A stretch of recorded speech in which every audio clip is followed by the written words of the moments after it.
अस्सलामुअलैकुम। सैलानी बाबा 766 चैनल में आप सभी का दिल से इस्तकबाल है। सबसे पहले मैं आपका तहे दिल से शुक्रिया अदा करता हूं कि आपने हमारे चैनल को इतना प्यार और समर्थन दिया। उम्मीद है कि आप इसी तरह हमारे साथ जुड़े रहेंगे। अगर अब तक आपने चैनल को सब्सक्राइब नहीं किया है तो जरूर सब्सक्राइब करिए। अपने दोस्तों, रिश्तेदारों और खास लोगों के साथ भी इस चैनल का लिंक व्हाट्सएप, फेसबुक या इंस्टाग्राम पर शेयर करें ताकि वो भी हमारे साथ जुड़ सके और इस चैनल के जरिए अहम जानकारियां हासिल कर सके। भाइयों और बहनों, इस्लाम में बहुत सी ऐसी बातें हैं जिन्हें जानना हमारे लिए फायदेमंद है। इस चैनल के जरिए मैं आपको इस्लाम की कई जरूरी और महत्वपूर्ण बातें बताऊंगा जो आपके लिए मददगार साबित होंगी। मैं आपसे गुजारिश करता हूं कि वीडियो को पूरा देखिए, इसे स्किप न करें क्योंकि ये वीडियो आपके काम की होती है। इस चैनल पर दिए गए वीडियो को दिल से देखिए और समझिए। आज इस वीडियो में सही बुखारी किताब की कुछ खास बातें आपको बताऊंगा। तो दोस्तों, इसलिए पूरा वीडियो देखिए और सैलानी बाबा के आशिकों, इस चैनल के जरिए आप अपना ज्ञान बढ़ाइए। इसलिए इस वीडियो को पूरा देखिए। तो चलिए वीडियो शुरू करते हैं। उमर बिन अल खत्ताब द्वारा वर्णित, मैंने अल्लाह के रसूल को यह कहते हुए सुना, कर्मों का प्रतिफल इरादों पर निर्भर करता है और प्रत्येक व्यक्ति को उसके इरादे के अनुसार प्रतिफल मिलेगा। अतः जिसने सांसारिक लाभ के लिए या विवाह करने के लिए किसी महिला के लिए प्रवास किया, उसका प्रवास उसी के लिए हुआ जिसके लिए उसने प्रवास किया था। आयशा द्वारा वर्णित, ईमानदारों की मां अल हरिथ बिन हिशाम ने अल्लाह के रसूल से पूछा, ए अल्लाह के रसूल, ईश्वरीय प्रेरणा आप पर कैसे उतरती है? अल्लाह के रसूल ने जवाब दिया, कभी कभी यह घंटी बजने की तरह होती है। प्रेरणा का यह रूप सबसे कठिन होता है और फिर यह अवस्था तब समाप्त हो जाती है जब मैं समझ जाती हूं कि क्या प्रेरित किया गया है। कभी कभी फरिश्ता एक आदमी के रूप में आता है और मुझसे बात करता है और मैं जो कुछ भी कहती हूं उसे समझ लेती हूं। आयशा ने आगे कहा, वास्तव में मैंने पैगंबर को बहुत ठंडे दिन में ईश्वरीय प्रेरणा प्राप्त करते हुए देखा और उनके माथे से पसीना गिरता हुआ देखा जैसे ही प्रेरणा समाप्त हुई।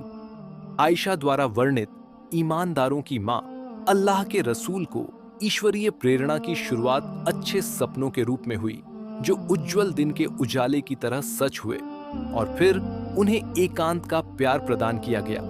वह हिरा की गुफा में एकांत में चले जाते थे जहां वह अपने परिवार से मिलने की इच्छा से पहले कई दिनों तक लगातार अल्लाह की पूजा करते थे। वह अपने साथ यात्रा का भोजन ले जाते थे और फिर वापस अपनी पत्नी खदीजा के पास आकर अपना भोजन फिर से लेते थे, जब तक कि अचानक हीरा की गुफा में सत्य उन पर उतरा। फरिश्ता उनके पास आया और उनसे पढ़ने के लिए कहा। पैगंबर ने उत्तर दिया, मैं पढ़ना नहीं जानता। पैगंबर ने आगे कहा, फरिश्ते ने मुझे जबरदस्ती पकड़ लिया और मुझे इतना दबाया कि मैं इसे और सहन नहीं कर सका। फिर उसने मुझे छोड़ दिया और फिर से मुझसे पढ़ने के लिए कहा और मैंने कहा, मैं पढ़ना नहीं जानता।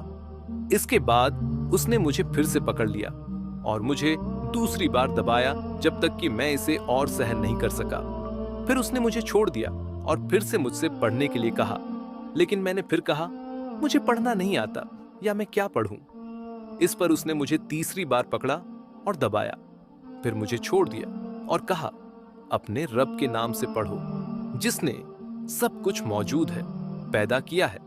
उसने इंसान को थक्के से बनाया है। पढ़ो और तुम्हारा रब बड़ा दयालु है। फिर अल्लाह के रसूल प्रेरणा के साथ लौटे और उनका दिल जोरों से धड़क रहा था। फिर वे खदीजा बिन्त खुवैलिद के पास गए और कहा, मुझे ढक दो, मुझे ढक दो। उन्होंने उसे तब तक ढक दिया जब तक उसका डर दूर नहीं हो गया और उसके बाद उसने उसे सब कुछ बताया जो हुआ था और कहा, मुझे डर है कि मेरे साथ कुछ हो सकता है। खदीजा ने कहा, कभी नहीं, अल्लाह की कसम, अल्लाह तुम्हें कभी अपमानित नहीं करेगा। आप अपने सगे संबंधियों से अच्छे संबंध रखें, गरीबों और बेसहारा लोगों की मदद करें, अपने मेहमानों की उदारता से सेवा करें और आपदाग्रस्त लोगों की मदद करें। इसके बाद खदीजा उन्हें अपने चचेरे भाई वराका बिन नौफल बिन असद बिन अब्दुल उच्चा के पास ले गई, जो प्री इस्लामिक काल के दौरान ईसाई बन गए थे और हिब्रू अक्षरों में लेखन करते थे। वह हिब्रू में इंजील से उतना ही लिखते थे जितना अल्लाह उनसे लिखना चाहता था। वह एक बूढ़े आदमी थे और उनकी आंखें चली गई थीं। खदीजा ने वराका से कहा, हे मेरे चचेरे भाई, अपने भतीजे की कहानी सुनो। वराका ने पूछा, हे मेरे भतीजे, तुमने क्या देखा है? अल्लाह के रसूल ने जो कुछ भी देखा था उसका वर्णन किया। वराका ने कहा, यह वही है जो रहस्यों को रखता है, फरिश्ता जिब्रील, जिसे अल्लाह ने मूसा के पास भेजा था। काश मैं जवान होता और उस समय तक जीवित रह सकता जब तुम्हारे लोग तुम्हें बाहर निकाल देंगे। अल्लाह के रसूल ने पूछा, क्या वे मुझे बाहर निकाल देंगे? वराका ने सकारात्मक उत्तर दिया और कहा, जो कोई भी आदमी आपके द्वारा लाई गई चीज के समान कुछ लेकर आया, उसके साथ शत्रुतापूर्ण व्यवहार किया गया, और यदि मैं उस दिन तक जीवित रहूं जब आपको बाहर निकाल दिया जाएगा, तो मैं दृढ़ता से आपका समर्थन करूंगा।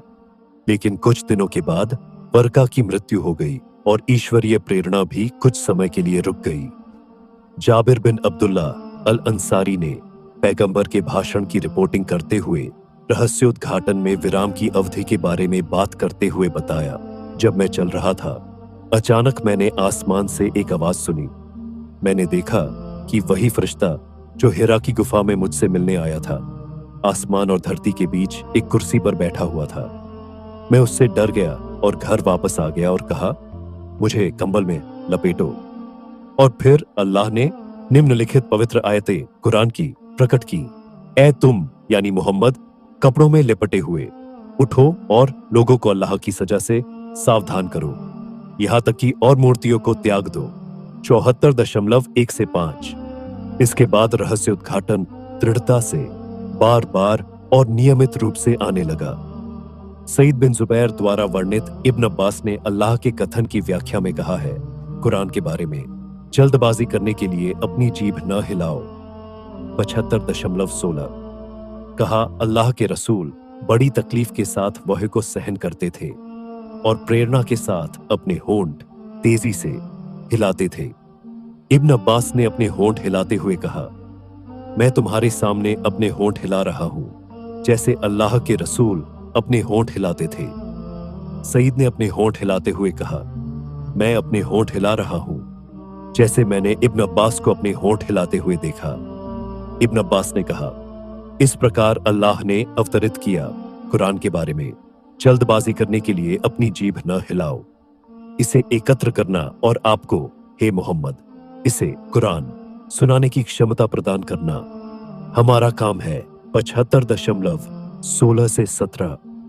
अल्लाह का कथन, और जब हम इसे तुम्हारे सामने, हे मोहम्मद, जिब्रील के माध्यम से सुना चुके हैं, तो तुम इसके कुरान पाठ का अनुसरण करो। 75.18 का अर्थ है, इसे सुनो और चुप रहो। फिर यह हमारा अल्लाह का काम है कि हम इसे तुम्हारे लिए स्पष्ट करें। 75.19 का अर्थ है, फिर यह अल्लाह का काम है कि वह तुम्हें इसे सुनाए और इसका अर्थ तुम्हारी जीभ के माध्यम से स्वयं स्पष्ट हो जाएगा। इसके बाद अल्लाह के रसूल जब भी जिब्रील आते थे तो उन्हें सुनते थे और उनके जाने के बाद वे इसे उसी तरह पढ़ते थे जैसे जिब्रील ने इसे पढ़ा था।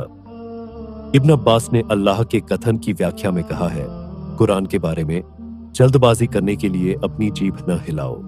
75.16 कहा, अल्लाह के रसूल बड़ी तकलीफ के साथ वही को सहन करते थे और प्रेरणा के साथ अपने होंठ तेजी से हिलाते थे।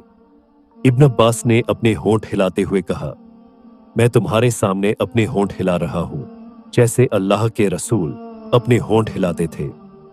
सईद ने अपने होंठ हिलाते हुए कहा, मैं अपने होंठ हिला रहा हूं जैसे मैंने इब्न अब्बास को अपने होंठ हिलाते हुए देखा। इब्न अब्बास ने कहा, इस प्रकार अल्लाह ने अवतरित किया कुरान के बारे में, जल्दबाजी करने के लिए अपनी जीभ न हिलाओ, इसे एकत्र करना और आपको, हे मोहम्मद, इसे कुरान सुनाने की क्षमता प्रदान करना हमारा काम है। 75.1612 अल्लाह का कथन। और जब हम इसे तुम्हारे सामने हे मोहम्मद जिब्रील के माध्यम से सुना चुके हैं तो तुम इसके कुरान पाठ का अनुसरण करो। 75.18 का अर्थ है इसे सुनो और चुप रहो। फिर यह हमारा अल्लाह का काम है कि हम इसे तुम्हारे लिए स्पष्ट करें। 75.19 का अर्थ है फिर यह अल्लाह का काम है कि वह तुम्हें इसे सुनाए और इसका अर्थ तुम्हारी जीभ के माध्यम से स्वयं स्पष्ट हो जाएगा। इसके बाद अल्लाह के रसूल जब भी जिब्रील आते थे तो उन्हें सुनते थे और उनके जाने के बाद वे इसे उसी तरह पढ़ते थे जैसे जिब्रील ने इसे पढ़ा था। दोस्तों, आज के इस वीडियो में बस इतना ही। इस वीडियो में जो बातें आपको बताई गई है वो सारी बातें उस हदीस की है जिसे सही बुखारी कहा जाता है, और सही बुखारी हदीस का ज्ञान हर इंसान को होना चाहिए।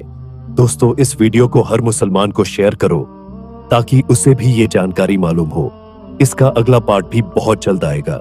ऐसे ही और बातें जानने के लिए इस चैनल के साथ जुड़े रहिए, और जो लोग नए हैं वो मुझे कमेंट में जरूर बताएं वीडियो कैसा लगा।